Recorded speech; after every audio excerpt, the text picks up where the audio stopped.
पिछले लेक्चर में लास्ट में हमने वो एक सीक्वेंस से बनाई थी, है ना, वही काम किया होगा। Monopole, dipole and then something like quadrupole. तो थोड़ा मैं इसको और जनरलाइज करता हूँ, फिर आता हूँ उसी चीज पे। इन जनरल किस क्वांटिटी को मोनोपोल बोलते हैं, किस अरेंजमेंट को मोनोपोल बोलते हैं, किसको डाइपोल बोलते हैं और किसको क्वाड्रपोल बोलते हैं। तो देखो इनकी जो जनरल डेफिनेशन है,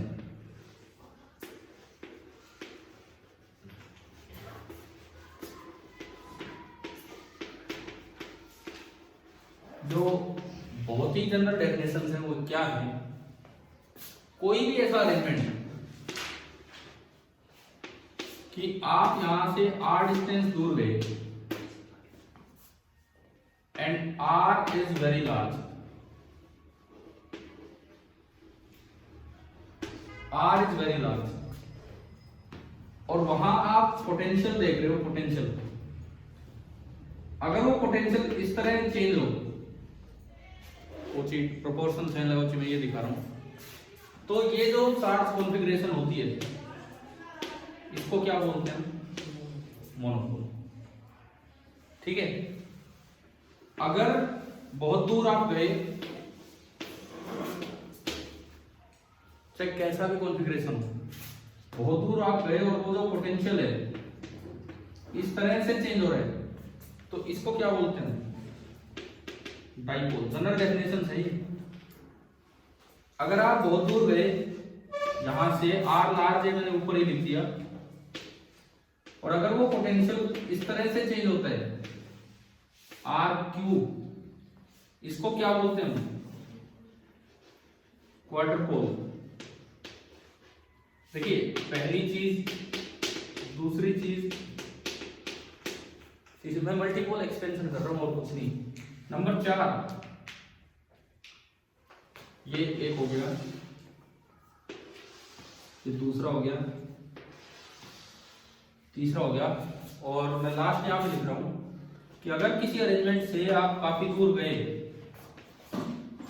और वहां पोटेंशियल इस तरह से वेरी कर रहा हो r⁴ के इनवर्सली, तो ऐसी किसी भी अरेंजमेंट को नाम दिया जाता है ऑक्टापोल, जो है नहीं हमारे सिलेबस में। क्वाड्रपोल तक भी ऑब्वियसली है कि एनसीईआरटी में सवाल है तो आ सकता है उसी का क्वेश्चन। ये जनरल डेफिनेशंस होती है कि किस चार्ज कॉन्फ़िगरेशन को मोनोपोल बोला जाता है, किसको डाइपोल बोला जाता है, किसको क्वाड्रपोल, किसको ऑक्टापोल।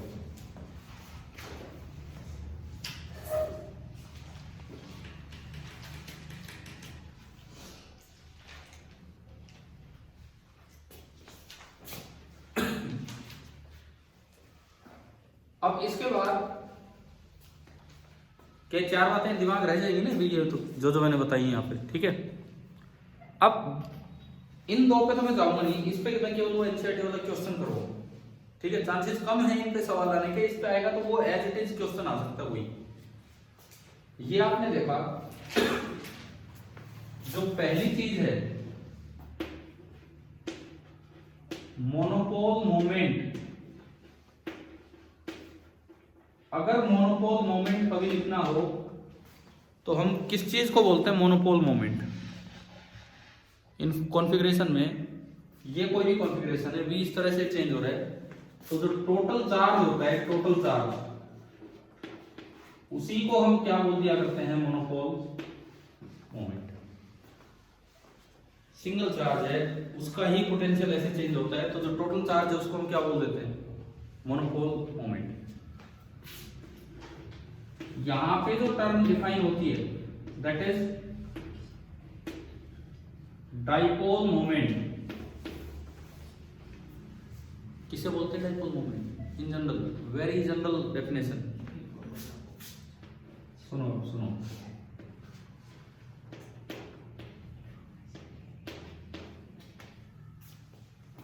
ये बहुत ही, मतलब ये वही आएगा अभी, summation QI into RI, this is called dipole moment, ठीक है। अब मैं आपको ये समझा देता हूँ कि कैसे कैसे यही बना।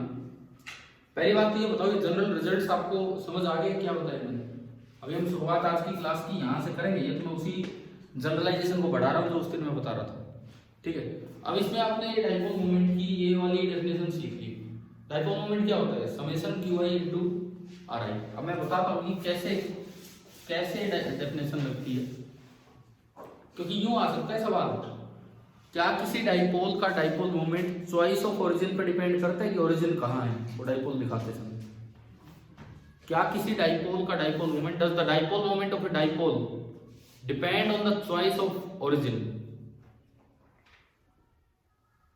नो, क्योंकि हम तो सीधा याद करते हैं Q इंटू 2a ओरिजिन यहाँ होती है, ओरिजिन कहीं हो। अब मैं यहाँ से प्रूव करके दिखाता हूँ कि कैसे डिपेंड नहीं करता।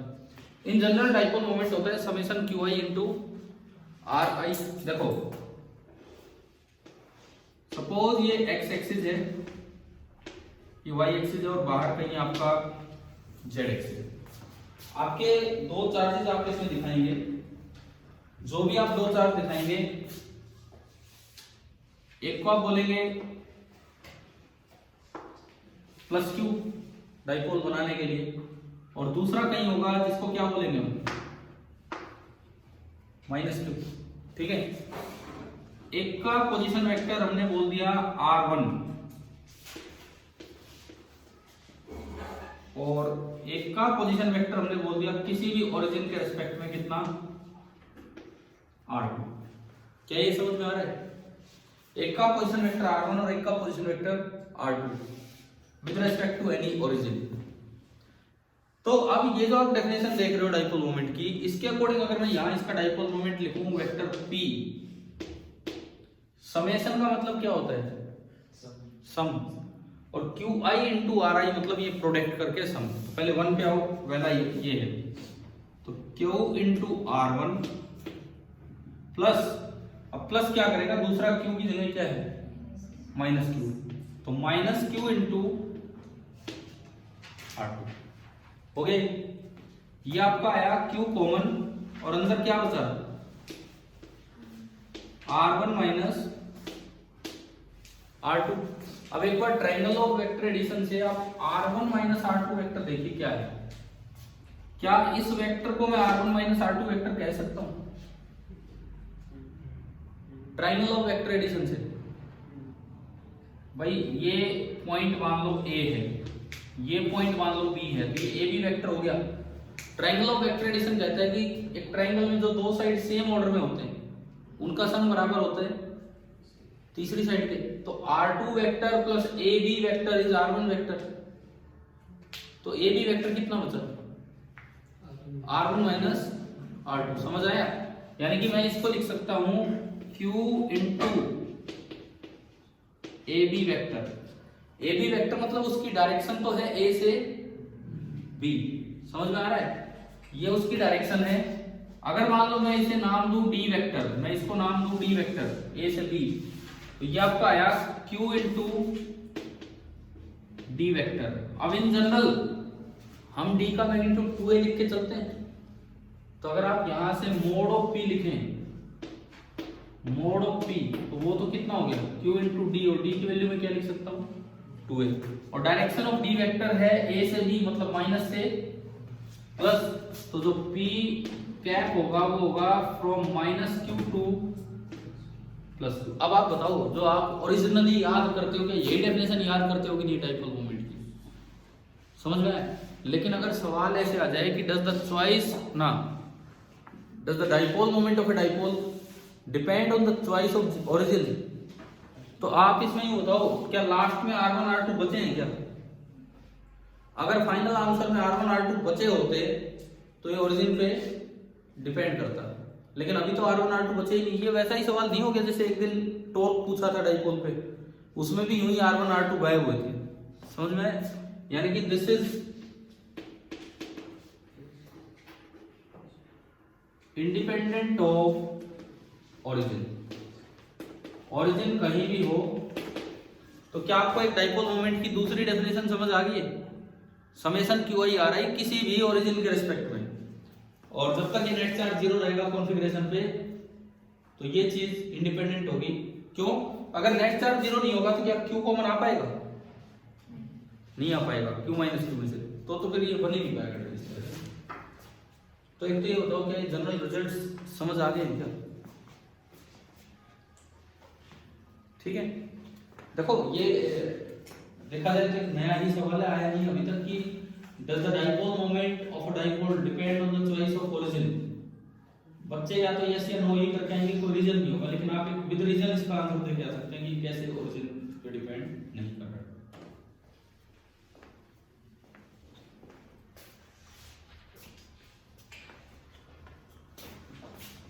कितने बच्चों को ये भी डेफिनेशन पता थी? ये वाली नहीं थी ना दिमाग में? थी ये दिमाग में? डाइपोल मोमेंट, ठीक है। और किसी को पता था ये वाली डेफिनेशन? क्योंकि अक्सर दिमाग में वही रखते हैं, केवल Q into 2a, summation QI into RI लगभग यूज नहीं करते हैं। या आपने कब यूज की ये वाली डेफिनेशन? वैसे कहां पे? जनरल डेफिनेशन के तौर पे, ठीक है।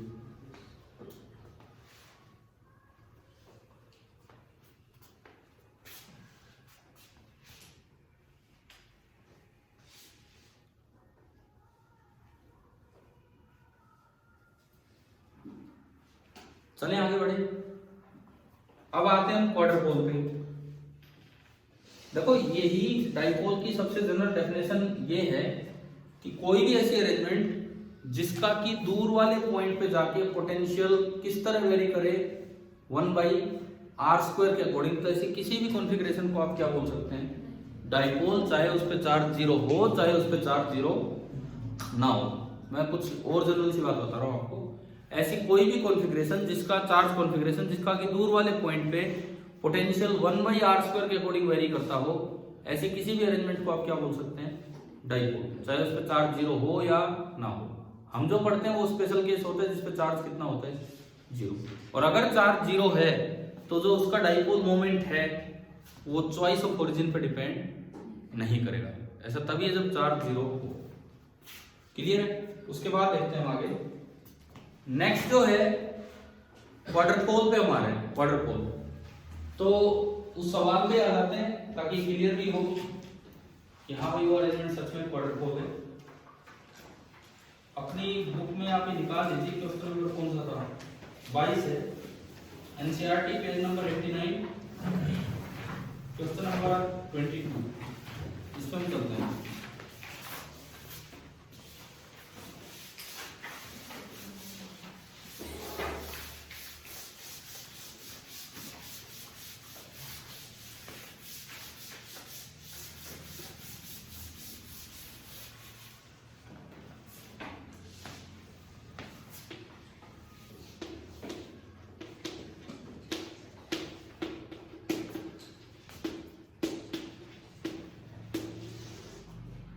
Page number 89, question number 22। यहां पे हम हैं। देखो इसमें एक कॉन्फ़िगरेशन, एक अरेंजमेंट आपको दी गई है कि एक +q -q ऐसे रखा है और एक +q -q ऐसे, तो दो इक्वल एंड अपोजिट डाइपोल आपको रख के दिखा रखे हैं, एक इधर और एक इधर। अगर आपको नजर आए तो ये है, देखो ये अरेंजमेंट है, यहां -q +q और एक और -q और ये +q। यानी कि अगर मैं कहूं तो सेंटर पे तो चार्ज कितना रखा है? -2q और एक q इधर और एक q इधर। टोटल चार्ज कितना इस कॉन्फ़िगरेशन का? 0। तो खाली टोटल चार्ज इसका 0 उसको डाइपोल ही नहीं बोलना है। वो जनरल डेफिनेशन मैंने आपको दे दी, वो पोटेंशियल से आती है।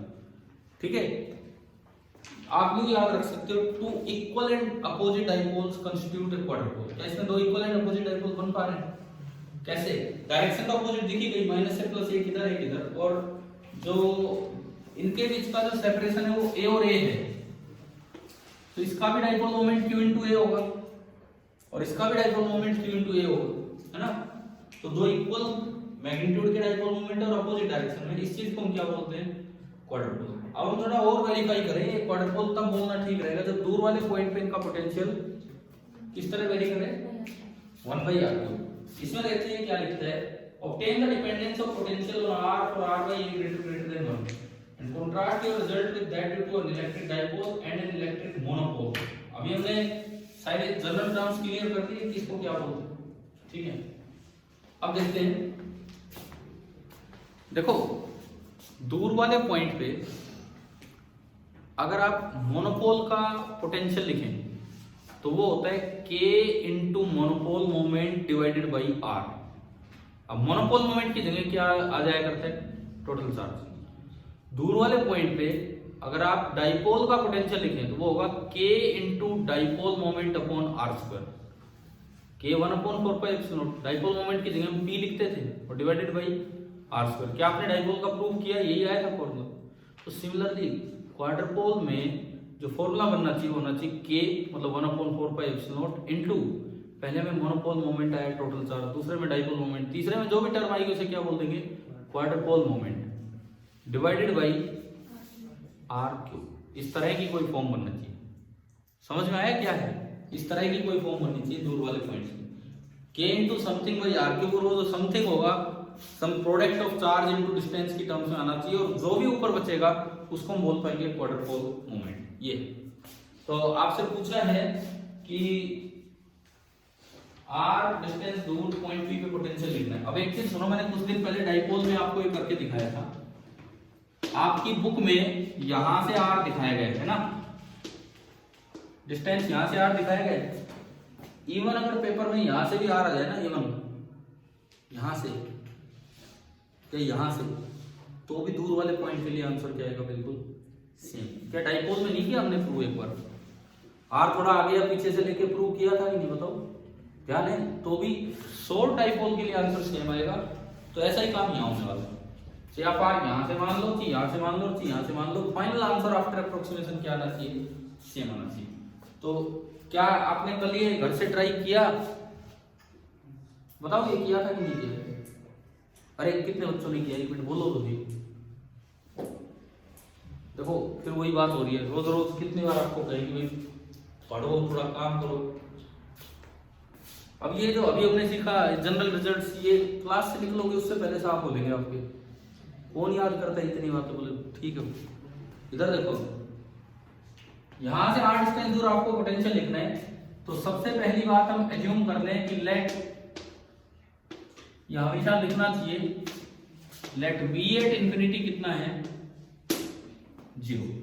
इंफिनिटी में हमने V 0 माना। ये याद करो कि पोटेंशियल वाले किसी भी क्वेश्चन में एक्सप्रेशन में ये लिख के चले, by superposition principle V at P, मैं K हर जगह K लेके चलूंगा, और K क्या होगा 1/4πε0। तो V एट P, हाँ जी, इस Q की वजह से कितनी दूर है वो पॉइंट, इस Q से R और प्लस A, तो K into Q upon R plus A। अगले से ये यहां से देख लो -2Q, तो -K into 2Q with sign आपने रखा, यहां से कितनी दूर है R ओनली R, क्यों R माइनस A, अरे तो सेंटर पॉइंट है, यहां से कितनी दूर है R, फिर इससे कितनी दूर है plus K into Q upon R minus A। समझ आया कि नहीं है, क्लियर हो रहा है सभी को? अब इसको करें कैसे आगे, फिर ये तो बताओ यार, आप घर से तो कुछ करते ही नहीं ट्राई। मैंने कहा था एक बार कोशिश करना, आपने ट्राई किया होता तो फिर कुछ मजे भी थे, हाँ भाई इस चीज को कंटिन्यू करें। आप एक काम करोगे, अब सुनो, मैं तो चलता हूं अगले टॉपिक पे। आप एक काम करोगे, सबसे पहले तो इसको आगे बढ़ाओगे, अप्रोक्सीमेशन जैसे भी आप करो अप्रोक्सीमेशन का यूज करोगे कि R बहुत बड़ा है A से, और आपका कुछ भी इस फॉर्म का बनना चाहिए, कुछ भी इस फॉर्म का बनना चाहिए, सम K बाई नीचे क्या R3, K वही है 1/4πε0, और इनटू एक ऐसी टर्म जिसमें Q भी आ रहा हो A भी आ रहा हो, और यहां जो टर्म होगी उसको हम क्या बोल देंगे, क्या बोल देंगे उसको, क्वाड्रपोल मोमेंट। आपको ये पूरा करके क्वाड्रपोल मोमेंट निकालना है कि क्या होता है, पूरा करके क्वाड्रपोल मोमेंट निकालना होगा कि क्या होगा। बताओ भाई, कर दोगे या कल भी याद नहीं रह पाएगा? मैं ग्रुप पे याद दिलाऊं एक बार आज एक बार कल कि भाई ये करना है छोटा सा काम। तो पता नहीं क्यों नहीं करके लाया आदमी। अब मुझे ये तो बता दो, जनरल सी चीजें समझ आ गई है कि नहीं? मोनोपोल किसे बोलते हैं? जिसका एक कोई भी ऐसी कॉन्फ़िगरेशन जिसका दूर वाले पॉइंट पे पोटेंशियल किस तरह चेंज हो 1/r के अकॉर्डिंग। मोनोपोल मोमेंट किसे बोलते हैं? Total charge. डाइपोल किसे बोलते हैं? कोई भी ऐसी कॉन्फ़िगरेशन जिसका दूर वाले पॉइंट पे पोटेंशियल 1/r² के अकॉर्डिंग। एक डाइपोल का डाइपोल मोमेंट की क्या डेफिनेशन है? Summation of QI into RI। RI क्या चीज है? ओरिजिन लेके एक का R1 एक का R2। क्या वो dipole moment choice of origin पे डिपेंड करेगा? नहीं करेगा। अगर टोटल चार्ज किसी भी कॉन्फ़िगरेशन पे 0 है और वो डाइपोल की तरह बिहेव कर रही है, मतलब उसका भी इस तरह चेंज हो रहा है, तो उसका डाइपोल मोमेंट जो है वो ओरिजिन से इंडिपेंडेंट है। और ऐसे केस में डाइपोल मोमेंट आ जाता है Q इंटू 2A या Q इंटू D। समझ में आया? क्वाड्रपोल किसे बोलते हैं? जिसका दूर वाले पॉइंट पे जो पोटेंशियल है वो 1/r³ के अकॉर्डिंग चेंज हो, और इसका पोटेंशियल होगा k, दूर लिख के लिए k into something divided by r³, और वो जो समथिंग होगा उसको क्या बोल देंगे हम? क्वाड्रपोल मोमेंट। इन जनरल दो इक्वल एंड अपोजिट डाइपोल आपका क्या बना देते हैं? क्वाड्रपोल। समझ में आया? ऑक्टोपोल कभी आएगा नहीं, बस मैंने वैसे याद करवा दिया। ऑक्टोपोल क्या होता है? दूर वाले पॉइंट पे उसका जो पोटेंशियल है वो 1/r⁴ के अकॉर्डिंग अगर वेरी करता होता है, ऐसी किसी भी अरेंजमेंट को आप क्या बोल सकते हैं? ऑक्टोपोल। क्या ये 3-4 बातें समझ में आ गई? अब आपको है ना घर से कैसे भी करके आप ये कंप्लीट करोगे और आप इस अरेंजमेंट का क्वाड्रपोल मोमेंट निकाल के लाओगे कि क्या है और क्या नहीं। कर देंगे, हमें करना तो आज कंप्लीट था लेकिन आपने आज ट्राई नहीं किया। समझ आ गया है ना? ये चले तो फिर कुछ आगे बढ़ते हैं। कोई नोट करना है या कर दिए? ठीक है। आप तो यार दिन प्रतिदिन आप एनसीईआरटी को इग्नोर ही करते जा रहे हो। मैं रोज इसका महत्व तो बताता रहता हूँ, आप उतना ही और इग्नोर करके आते हो। अगले दिन फिर कोई काम नहीं करके आते। हाँ जी, कल सूरज भाई साहब आप कल करके आओगे पक्का? क्या मुझे 1% चांस नहीं लग रहा। आपको भी नहीं लग रहे वैसे तो आपको भी नहीं लग रहे, मतलब ही नहीं है कि आप कर दोगे ये काम। चलो ठीक है, असस के इस बात के महत्व को कम मत करो, ये आप लोग कितना गलत कर रहे हो ये देखो आप। ठीक है, तो मैं फिर आगे बढ़ता हूँ एक टॉपिक की तरफ। कल काम दिए थे मैंने तो एक सवाल पूछा, वो भी ट्राई नहीं किया, तो इसका मतलब कुछ भी नहीं किया। देखो पीछे आते हैं वापस। हम कल कहाँ थे? Potential due to a point charge निकाल दिया था, है ना? Due to system of charge मैंने बोला था पढ़ने के लिए। मैंने कहा था उसमें कुछ नई बात खास नहीं मिलेगी, अब पढ़ लेना। सेल वाला बताना है या बता दिया था? नहीं बताया। मैंने कहा था हम उसमें लॉजिक दिया हुआ है वो पढ़ना है। तो बताओ क्या ये पूछा जाए आपसे कि uniform spherical shell, uniformly charge spherical shell का पोटेंशियल के क्या एक्सप्रेशन होगा, क्या ग्राफ होगा? विद लॉजिक आप बताओ कैसे होगा। तो देख लो, कोई डेरिवेशन करने की जरूरत नहीं, जो बुक में दिया है मैं वही चीजें समझा रहा हूं। देखिए सबसे पहली बात, ये एक यूनिफॉर्म स्फेरिकल सेल है जिसपे कि चार्ज कितना है? Q। बाहर कर दो इसको आराम से। अरे सुनो, एक बार बाहर कर दो इसको। किसका है? अरे सुनो, किसके साथ है? इसको बाहर करो।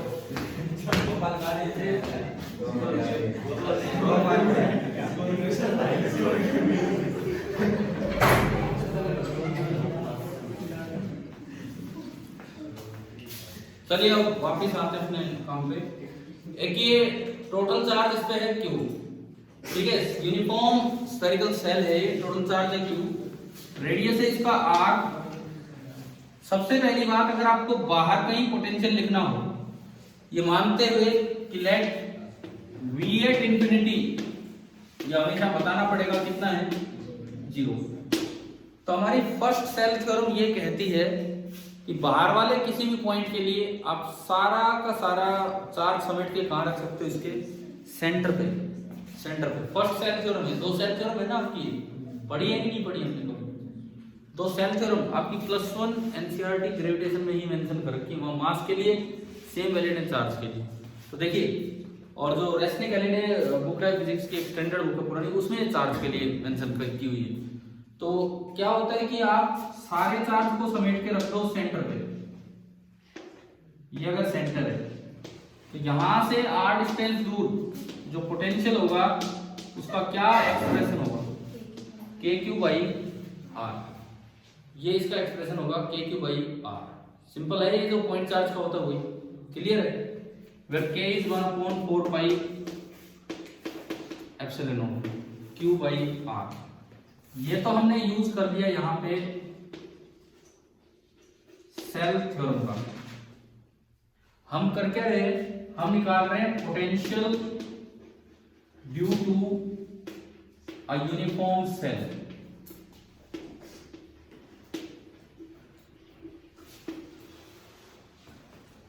Potential due to a uniform shell, ये हम निकाल रहे हैं। ठीक है, सबसे पहले हमने निकाला है आउटसाइड पॉइंट के लिए, और आउटसाइड पॉइंट के लिए तो सेल थ्योरम के हिसाब से जो भी बना है ये एक्सप्रेशन आ गया। अब मैं चलता हूं अंदर वाले पॉइंट पे कि अगर आप इसके अंदर कहीं निकालेंगे तो क्या होगा, इस चीज पे मानते हैं। देखिए, आउटसाइड पॉइंट से आप ये बताओ कि सरफेस पे कितना होगा, V एट सरफेस। सरफेस पे स्मॉल r की वैल्यू कितनी, कैपिटल R। तो ये कितना बन जाएगा, KQ/r। कितना आ गया समझ?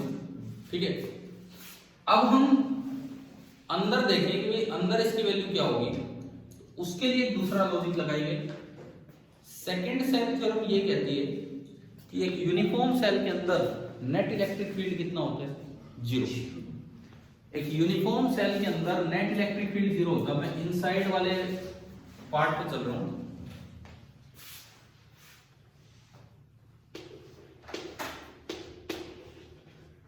देखिए, अंदर हर जगह E 0 होता है। अगर E 0 होगा तो मैं किसी भी टेस्ट चार्ज को यहां से पकड़ के यहां लाऊंगा तो उस पर इलेक्ट्रिक फोर्स कितना होगा, 0, Q × E। इलेक्ट्रिक फोर्स 0 होगा तो इलेक्ट्रिक फोर्स का वर्क डन में कितना होगा, 0। और पोटेंशियल डिफरेंस की डेफिनेशन में तो वर्क डन में इलेक्ट्रिक फोर्स आता है। VA - VB कभी भी आपको लिखना हो तो W electrical divide by Q करना पड़ेगा। और लेकिन अंदर E नहीं है, E नहीं है तो F इलेक्ट्रिक 0 तो वर्क डन भी कितना, वर्क डन 0 तो W/Q 0। W/Q 0 का मतलब है there is no potential difference inside the shell. मतलब जितना सरफेस पे पोटेंशियल उतना ही कम होगा सेंटर पे, हर जगह सेम। तो V at the centre V कितना आ गया, जितना की सरफेस पे है, KQ/r। तो फाइनली अगर इसको ग्राफिकली दिखाया जाए, ये V, ये R, तो सेंटर से लेके सरफेस तक तो पोटेंशियल सेम है, KQ/R।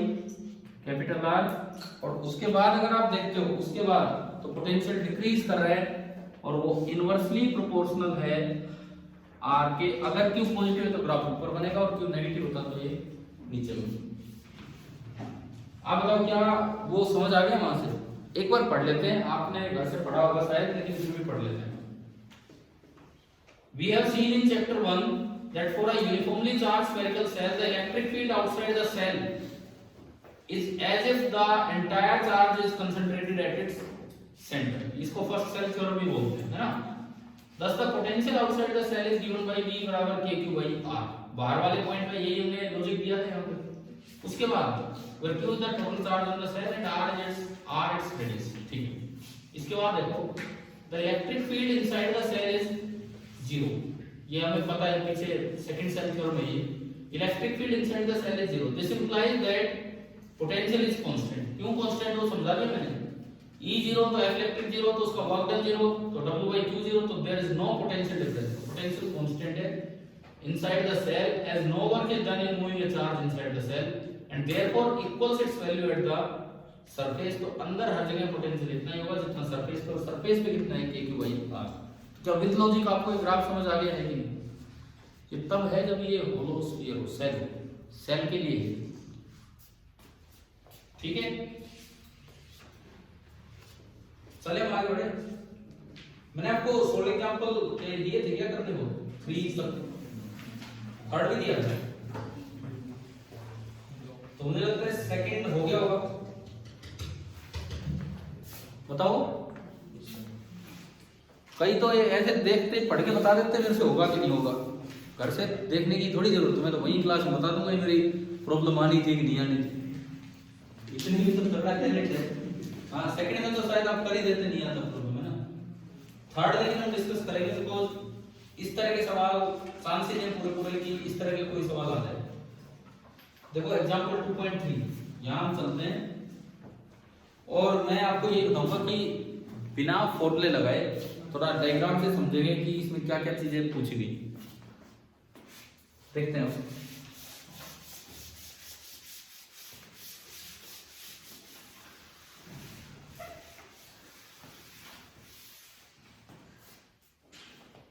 अभी हम हैं एग्जाम्पल नंबर 2.3 में। देखो इसमें दो अरेंजमेंट दिए हैं, एक देता है कि ये पॉजिटिव चार्ज है, ऐसी इसकी फील्ड लाइन है, उसमें यहां एक पॉइंट P है और यहां एक पॉइंट Q। एक तो ये वाली अरेंजमेंट है, एक में नेगेटिव चार्ज है,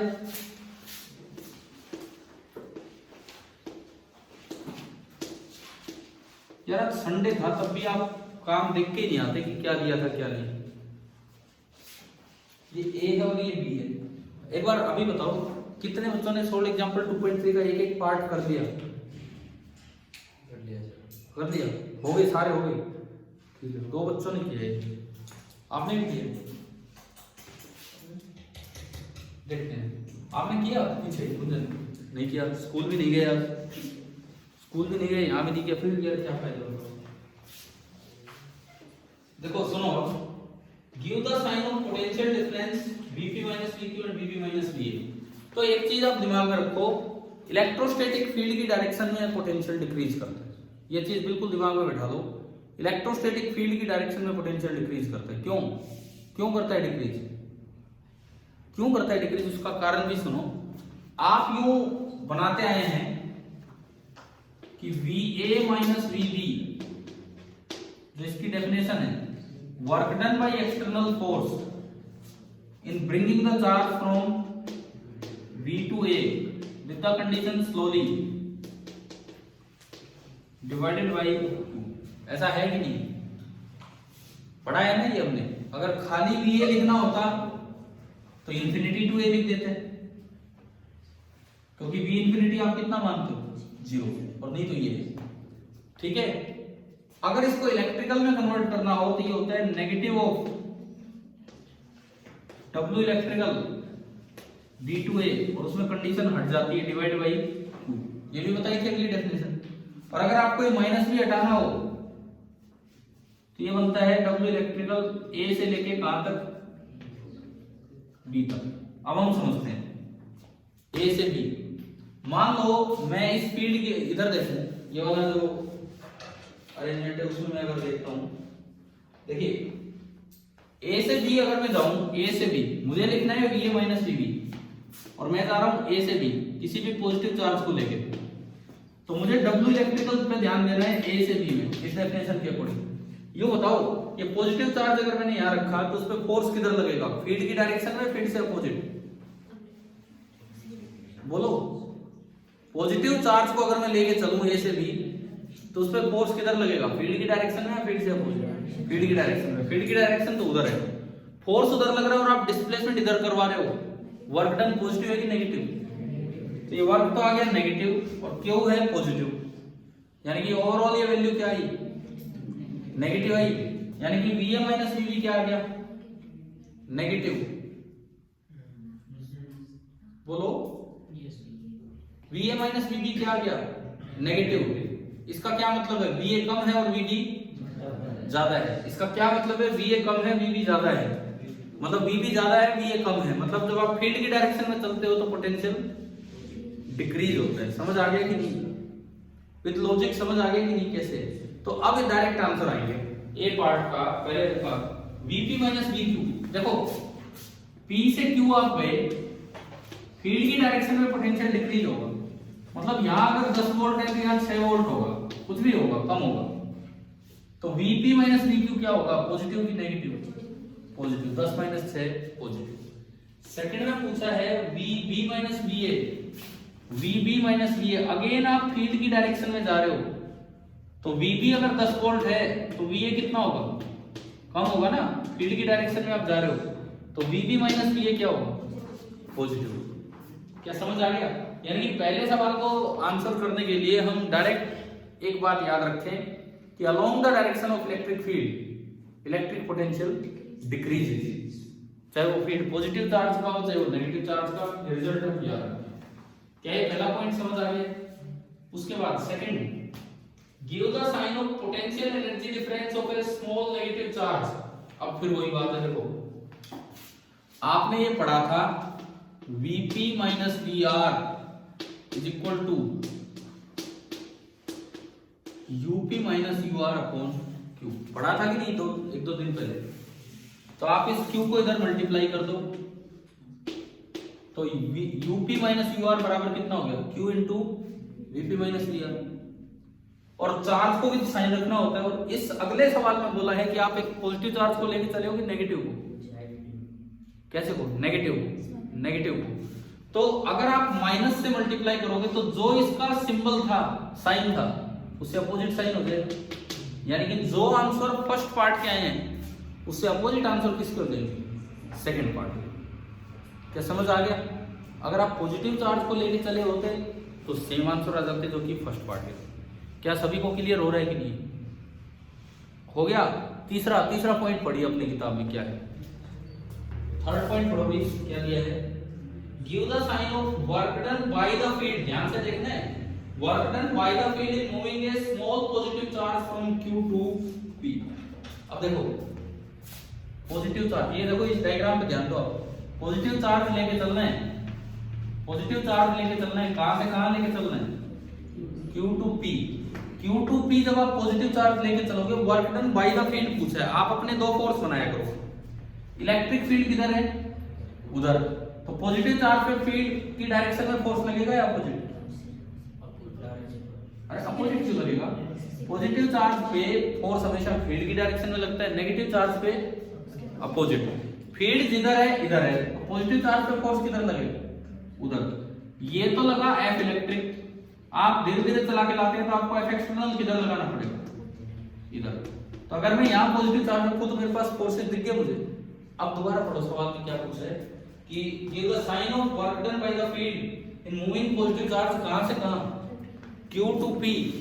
Q टू P जो डायरेक्शन है वो इलेक्ट्रिक फोर्स की सेम डायरेक्शन है कि अपोजिट है? देखो इधर देखो, Q टू P जो डायरेक्शन है वो इलेक्ट्रिक फोर्स से अपोजिट है, तो work done by the field क्या होगा, negative, and work done by external agent क्या होगा, पॉजिटिव। इन्होंने बाय द फील्ड पूछा है तो वो नेगेटिव होगा। अगला इसी में नया कौन सा हो गया हमारा, C हो गया। D, give the sign of work done by external agency moving a small negative charge from B to A। अब फिर दोबारा से आओ, B टू A, लेकिन कैसा चार्ज लेके चलना है, B टू A, लेकिन कैसा चार्ज लेके चलना है, नेगेटिव। केवल इसको देखो, इसको भूल जाओ यार, इसको देखो फील्ड किधर है क्वेश्चन में, इधर दिखा रखा है फील्ड लाइन। नेगेटिव चार्ज पे फोर्स किधर लगेगा, फील्ड की डायरेक्शन में कि अपोजिट, अपोजिट। यानी कि इस नेगेटिव चार्ज पे नीचे लग रहा होगा F इलेक्ट्रिकल, तो आपको F एक्सटर्नल किधर लगाना होगा, ऊपर। F एक्सटर्नल की डायरेक्शन आ गई मेरे पास। अब देखो सवाल में किसकी कहां से क्या पूछा इन्होंने, वर्क डन बाय एक्सटर्नल पूछा है। एक्सटर्नल किधर लग रहा है, ऊपर। कहां से कहां ले जाने हैं, B टू A, तो B टू A भी तो उधर ही ले जाना है, और पूछा भी एक्सटर्नल कहते हैं, वर्क पॉजिटिव आएगा कि नेगेटिव, पॉजिटिव। तो यार बिना किसी फॉर्मूले के डायग्राम हमें आंसर देगा, डायग्राम समझ में आ रहा है। और फॉर्मुलों के पोटेंशियल डिफरेंस के चक्कर में पड़े रहे तो फिर आप ही गड़बड़ हो जाएगी। क्लियर है? नेक्स्ट कौन सा आ गया, E, does the kinetic energy of a small negative charge increase और decrease in going from B to A. अब इधर देखो आप, बी टू ए अगर मैं छोड़ दूं और वो अपने आप चला जाए तो काइनेटिक एनर्जी इंक्रीज होगी, और अगर अपने आप नहीं जा रहा तो मैं धक्का मारूंगा और फिर वो रिपेल होता होता पहुंचेगा तो काइनेटिक एनर्जी क्या होगी, डिक्रीज। तो देख लो आप यहाँ बी टू ए में कैसा चार्ज भेजना है, नेगेटिव पे फोर्स किधर लगेगा, फील्ड का अपोजिट, तो मैं छोड़ूंगा तो क्या उधर जाएगा, नहीं जाएगा। वैसे देखो तो ये नेगेटिव बैठा है यहाँ सोर्स चार्ज, नेगेटिव नेगेटिव को क्या करेगा, रिपेल।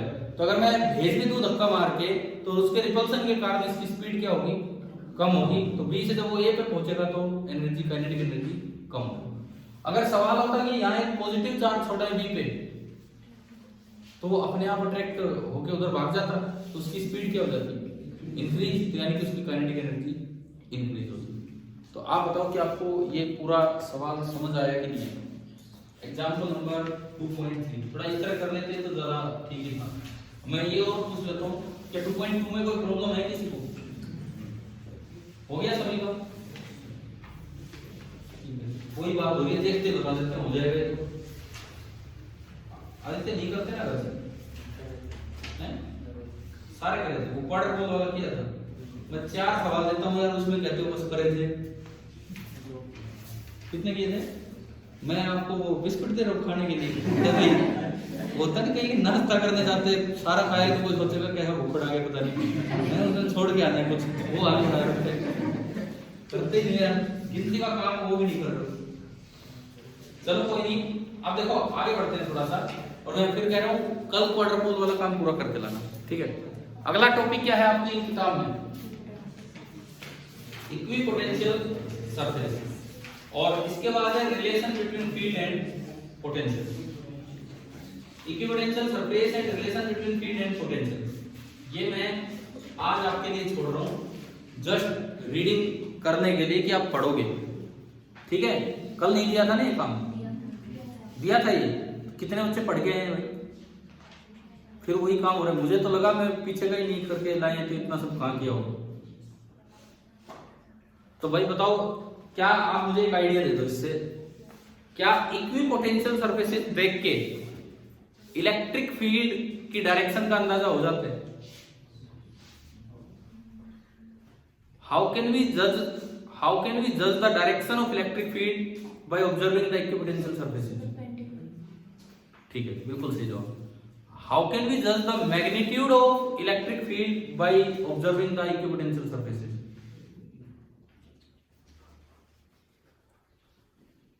बताओ ना, वो आप सोचें। सुनो, आप फिर दोबारा से वही बात है, बड़े अच्छे टॉपिक है equipotential surface, relation between field and potential. और क्या इस पे मैंने वो एडिशनल एक्सरसाइज का क्वेश्चन दिया था 34 थे कि कौन सा है, एबीसी 3 पार्ट में इक्विपोटेंशियल सरफेस बनानी है। अरे ये देखो जो एडिशनल एक्सरसाइज में है एक अच्छा सा सवाल, क्वेश्चन नंबर 34 में बोल रहा हूँ।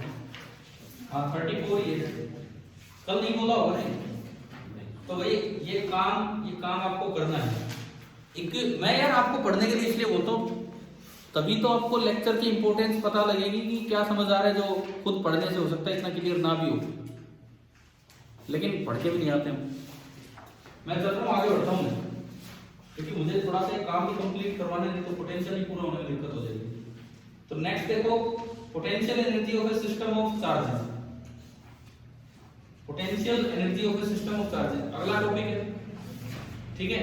और उससे अगला टॉपिक है potential energy in an external field, और उससे अगला टॉपिक है potential energy of a system of two charges in an external field, और उससे अगला टॉपिक है potential energy of a dipole in an external field. वहां जाके पोटेंशियल का काम पूरा होता है। उसके बाद फिर आता है इलेक्ट्रोस्टैटिक्स ऑफ कंडक्टर। मैं थोड़ा सा शॉर्ट में अब समेटूंगा, मैं इनमें से एक या दो टॉपिक ले रहा हूँ ताकि बाकी आप पढ़ के। देखो आप रीडिंग ही नहीं कर रहे हैं यार, फिर ऐसे थोड़ी मजा आ रहा है पढ़ाने में। इतना टाइम है क्या आप अपने पास कि हम इतना टाइम लगा कर पढ़ के नहीं आ रहे हो घर से? मैं इनमें से एक चीज आपको सिखा रहा हूँ, उस पर आप ध्यान दो।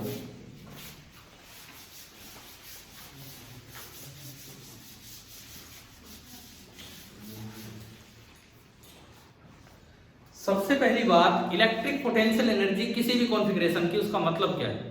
उसका मतलब यह है कि आप जीरो लेवल इनफाइनाइट सेपरेशन पे मानते हैं कि मतलब शुरू में मान लो कि सब दूर दूर है, शुरू में सब दूर दूर हैं।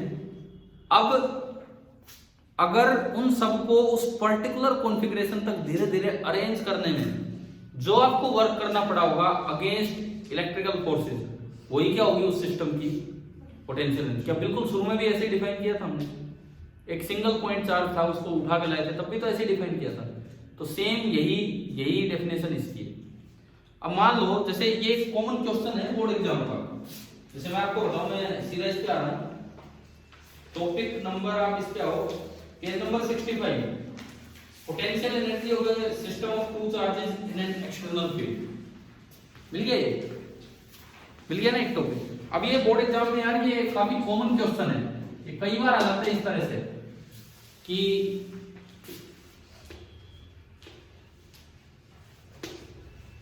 what will be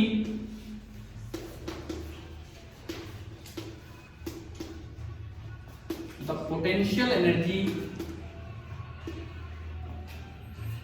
of a system of two charges, what will be the potential energy of a system of two charges placed in an external electrostatic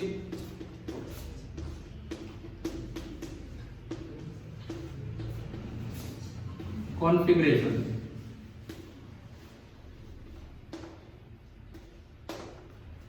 मैं थोड़ा सा 3-4 टॉपिक स्किप करके आगे गया हूं जस्ट इसलिए कि आपका कुछ मूड बने, कुछ आप पढ़ें, तो ही ये बातें करवाने का फायदा है। तो अब इसमें देखो आप कैसे क्या होगा, ये सवाल आ जाए। अब ये बोर्ड में 2 से 3 नंबर का आ जाता है, ये वाला क्वेश्चन 2 से 3 नंबर का, कि भाई एक कोई दो चार्जेस का सिस्टम है, एक्सटर्नल पहले से कुछ स्टैटिक चार्जेस हैं जिनके फील्ड में उसे रखा गया है।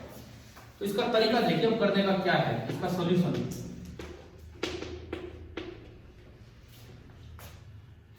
आप क्या करें कि ये कोई भी एक इलेक्ट्रोस्टैटिक कॉन्फ़िगरेशन मान लो, इस रीजन को एक्स वाई जेड, और ये मैंने माना उसका क्या है ओरिजिन। ये हमने बोल दिया कि दिस इज एन आर्बिट्रेरी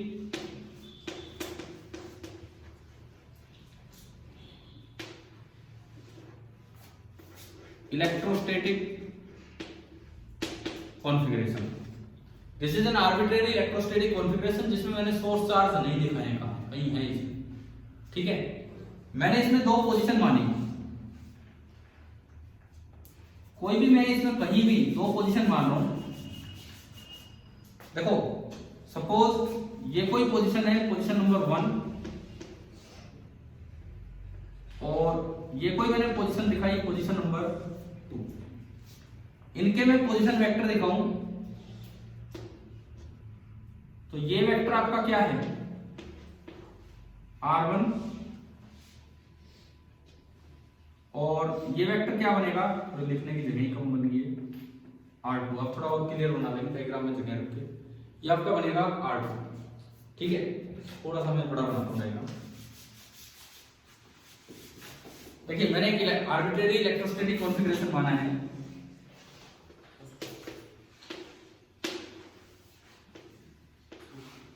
मैंने ये कोई इसमें 2 पोजीशंस मान ली, इसको मैंने बोला पोजीशन नंबर 1 एंड इसको मैंने बोला पोजीशन नंबर 2। पोजीशन नंबर 2 का ये पोजीशन वेक्टर है जिसको मैं कह रहा हूं R2। पोजीशन नंबर 1 का इस ओरिजिन के रिस्पेक्ट में पोजीशन वेक्टर है जिसको मैंने बोल दिया R1, और ये कहीं जेड एक्सिस, इस तरह का अरेंजमेंट, ठीक है। हमने यूं माना इस आर्बिट्रेरी इलेक्ट्रोस्टैटिक कॉन्फ़िगरेशन में let potential due to potential at position R, किसी भी पोजीशन R पे let potential at position R due to static source charges जो भी आपके स्टैटिक सोर्स चार्जेज हैं उनकी वजह से किसी आर पोजीशन पे पोटेंशियल को मैं ऐसे रिप्रेजेंट कर रहा हूं, V at position R, V R. तो इसका मतलब ये हो गया, इसका ये मतलब हुआ कि जो पोटेंशियल एट 1 होगा मैं उसको लिख सकता हूं वी एट R1। समझ गए हो? पोटेंशियल एट पोजीशन 1 को मैं क्या लिख पाऊंगा, V at R1। And potential at 2 क्या होगा, वी एट R2। देखो न्यूमेरिकल नहीं है यार, ये जस्ट इस सवाल में ये देखते हैं बोर्ड में कि भाई आप एक्सप्रेशन भी ढंग से दर्शा के आते हो कि नहीं आते, क्या है। आपने एक आर्बिट्रेरी इलेक्ट्रोस्टैटिक कॉन्फ़िगरेशन माना, उसमें ओरिजिन मान लिया, दो पोजीशंस मान ली 1 और 2, जहां मैं किसी टेस्ट चार्ज को रखूंगा और सोर्स चार्ज की वजह से जितने भी सोर्स चार्ज है स्टैटिक सोर्स चार्ज, उनकी वजह से किसी आर पोजीशन पे पोटेंशियल कितना माना, वी आर। ठीक है, ये मल्टीप्लाई नहीं हो रहा है, ये V as a function of R है। तो 1 पे तो v1 जो होगा वो मैं उसको लिख पाऊंगा वी एट R1, 2 पे मैं क्या लिख पाऊंगा, वी एट R2। उसके बाद अब हमें क्या करना होगा, अब हमें सोर्स चार्जेस रखने होंगे, सोर्स चार्जेस रखने होंगे। देखो किसी भी सिस्टम की पोटेंशियल एनर्जी का मतलब है कि उसको असेंबल करने में हमें कितना काम करना पड़ा होगा। असेंबल करने का मतलब है let Q1 is placed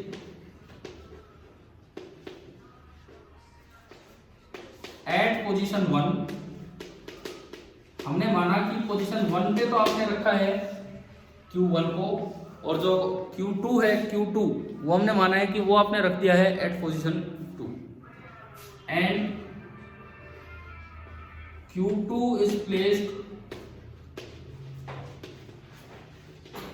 at position number 2। तो आपको बोला गया है कि what will be the potential energy of a system of two charges. दो चार्ज लेने हैं ना मुझे, तो मैंने एक Q1 मान लिया और एक Q2 मान लिया। Q1 Q2 सोर्स चार्ज है कि टेस्ट चार्ज है, ये बताओ। Test charge. तो यहां मैं क्लियर कर दूं कि जो Q1 है और Q2 है ये इस कॉन्फ़िगरेशन के सोर्स चार्जेस नहीं है, ये इस कॉन्फ़िगरेशन के कैसे चार्ज है, टेस्ट चार्ज। आप नोट तो कर रहे होंगे साथ साथ, क्योंकि मुझे बोर्ड साफ करना पड़ेगा, ये भी मैं आगे लिखूंगा। ठीक है, क्या बातें समझ में आ गई। आर्बिट्रेरी कॉन्फ़िगरेशन माना, उस पर कहीं भी potential due to static source charges माना क्या है, उससे v1 हो गया, v2 हो गया। देन फाइनली हमने ये चीजें रखी। अब इसमें 3 तरह की एनर्जी हम बताएंगे, 3 तरह की एनर्जी। कौन सी 3 तरह की एनर्जी वो देखो आप। सबसे पहली बात, अभी जाके पूरा एक्सप्रेशन बनेगा।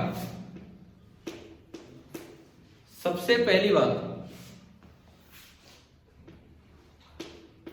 इंटरेक्शन एनर्जी ऑफ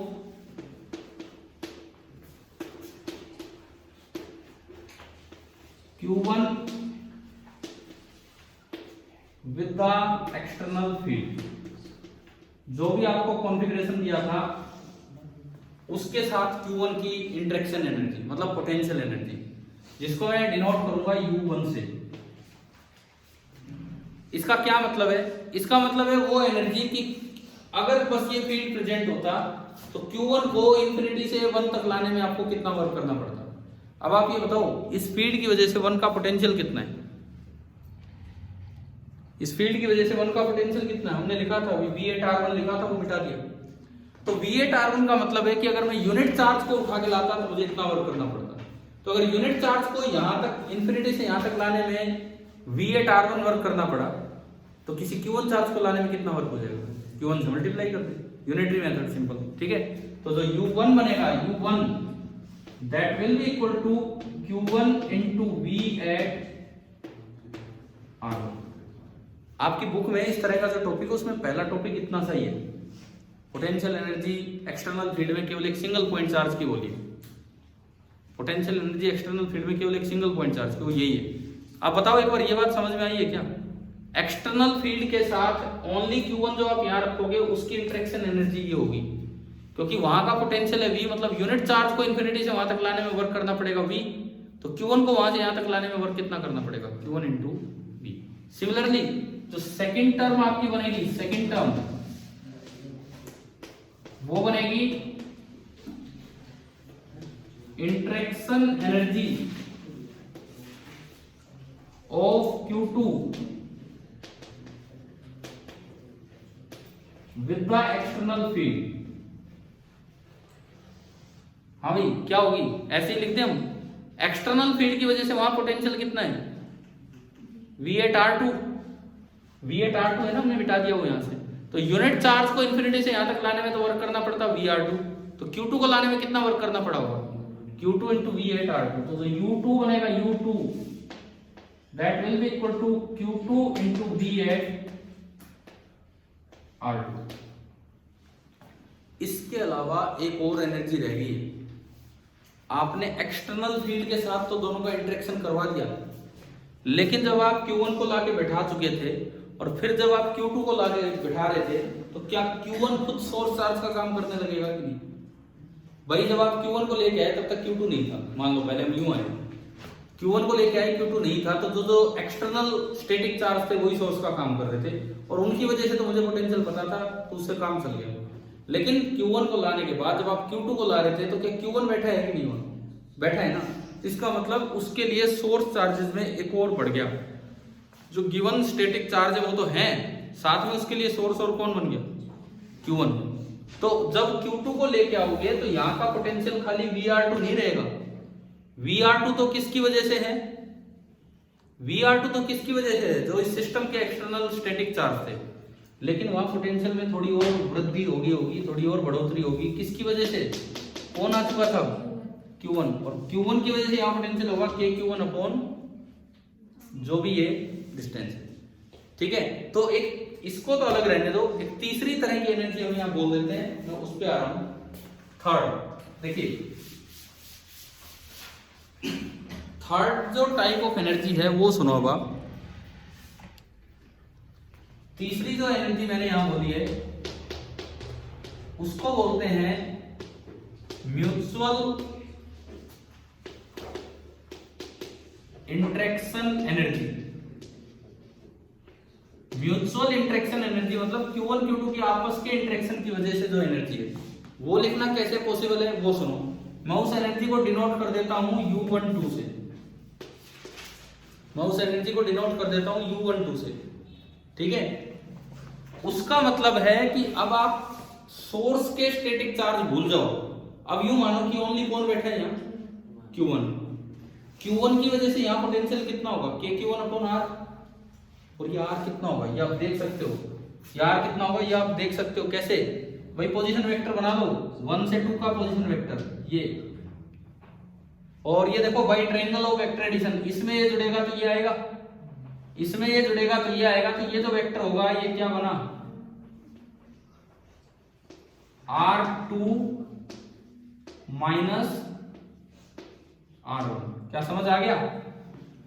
यानी कि इसकी जो मैग्नीट्यूड है वही तो डिस्टेंस होगी, यानी कि Q1 की वजह से यहां जो पोटेंशियल होगा वो कितना होगा, K into Q1 upon mode of R2 minus R1। अब सुनो, Q1 की वजह से यहाँ पोटेंशियल इतना है, मतलब अगर आप इन्फिनिटी से यूनिट चार्ज को यहां तक लाते तो Q1 की वजह से जो वर्क करना पड़ता उस पर वो कितना होता है, एक्सटर्नल का हमने देख लिया अलग से, जो बाकी स्टैटिक है Q1 की वजह से कितना काम करना पड़ता है, KQ1 upon mode of R2 minus R1। लेकिन हम तो यूनिट चार्ज को नहीं ला रहे, हम तो किसको ला रहे हैं, Q2 को। तो जो आपको वर्क करना पड़ेगा वो करना पड़ेगा Q2 into potential at 2 only किसकी वजह से, due to Q1। Potential at 2 due to Q1 कितना होगा, KQ1 अपॉन ये डिस्टेंस जो भी है, तो यानी कि ये आपका बना 1/4 पाई एप्सिलॉन नॉट, तो K हो गया Q1 Q2 डिवाइडेड बाई ये डिस्टेंस, और ये डिस्टेंस है mode of R2 minus R। यानी कि इस सिस्टम को बनाने में 1 पे Q1 रखने और 2 पे Q2 रखने पे मुझे 3 तरह के वर्क करने पड़े, और वो तीनों तरह के वर्क मैंने यहाँ निकाल दिए, और वही जो टोटल वर्क डन है वही किस रूप में स्टोर हो जाएगा, उसकी पोटेंशियल। ये बिल्कुल शुरुआत हुई थी इस चीज से, आपके चैप्टर की हुई थी ना यहाँ से। तो इसका मतलब अब फाइनल लास्ट एक्सप्रेशन आता है, मुझे इन तीनों को ऐड अप करना है और कुछ नहीं, ये और ये। ठीक है, तो ईपी ऑफ द सिस्टम अगर मैं लिखूं, तो अगर मैं इन तीनों के हिसाब से ईपी ऑफ द सिस्टम लिखूं, बिठा दूं ना, मैं ये मान रहा हूं कि आप लिख रहे होंगे।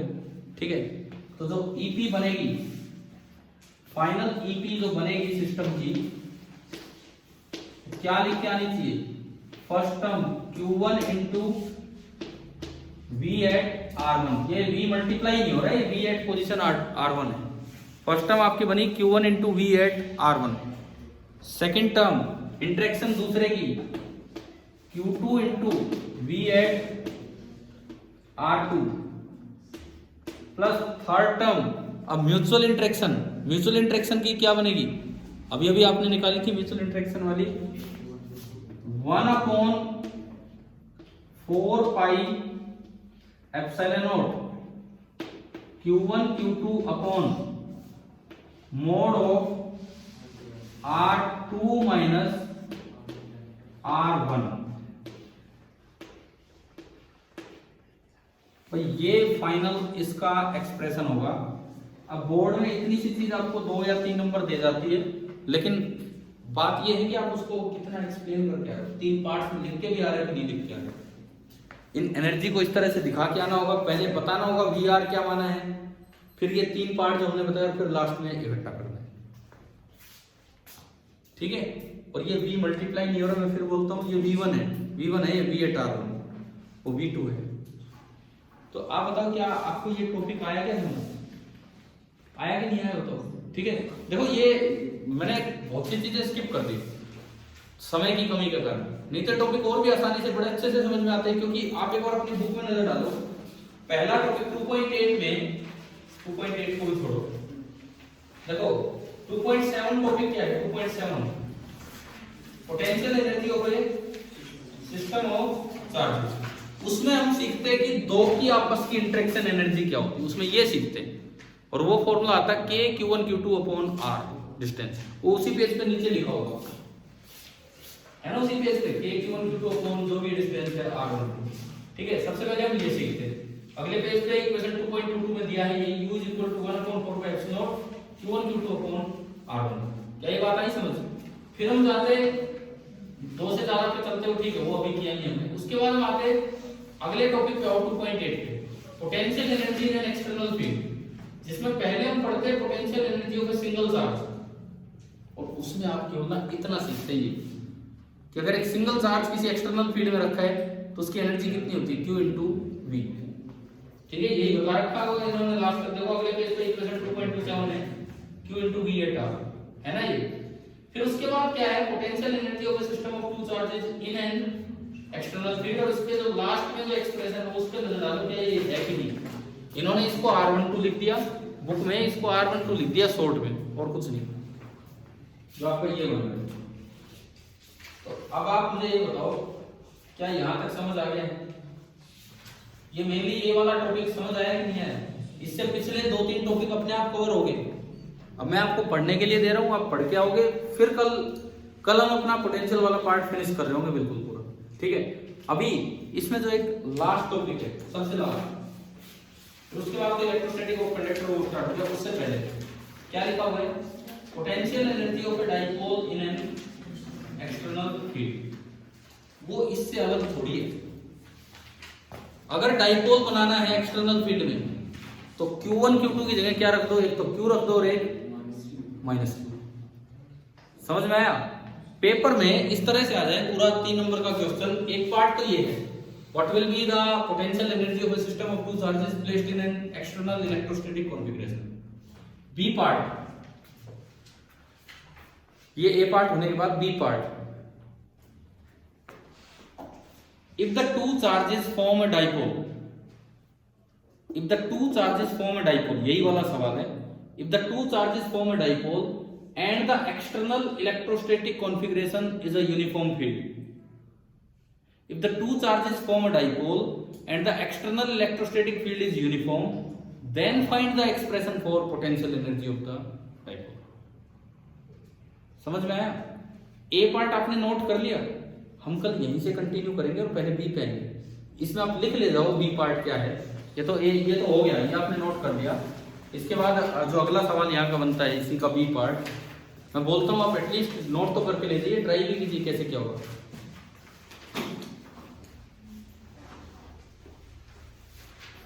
यू लिखो if the system of two charges,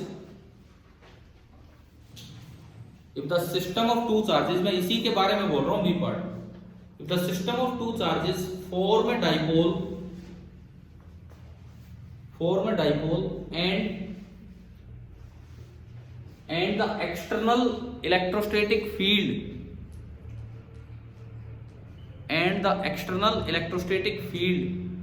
is uniform,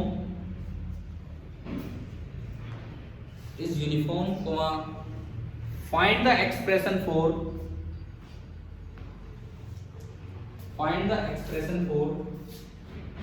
potential energy of the configuration, find the expression for potential energy of the configuration। देखो आप चाहे बुक से ढूंढ के करो चाहे कैसे करो, बुक में है ये सारा काम, कैसे भी करो। अगर आपने ए पार्ट ढंग से नोट किया है तो इस पे बेस्ड अब बी पार्ट करना है, इस पे बेस्ड, और किसी तरीके से नहीं। और मैं बता देता हूं, आपने ये फॉर्मूला तो कई बार पढ़ा होगा, U is equal to minus P dot E. Torque on the dipole होता है पी क्रॉस ई, और पोटेंशियल एनर्जी क्या होता है माइनस पी डॉट ई। ये वाला है ये, लेकिन प्रूफ उस तरह से नहीं पूछा है जैसे आप कर देते हो। इन्होंने इससे मांगा है कि इससे प्रूफ कैसे होगा। और बोर्ड के लिए एक बड़ा अच्छा ये सवाल है। और कल आप यहां तक अपना सारा का सारा काम करके लाएं एग्जाम्पल 2.6 का, ठीक है। कल फिर देखते हैं इतना भी होता है इलेक्ट्रोस्टैटिक और कंडक्टर भी होता है, कहां तक हम कर पाते हैं। ठीक है, कल मिलते हैं।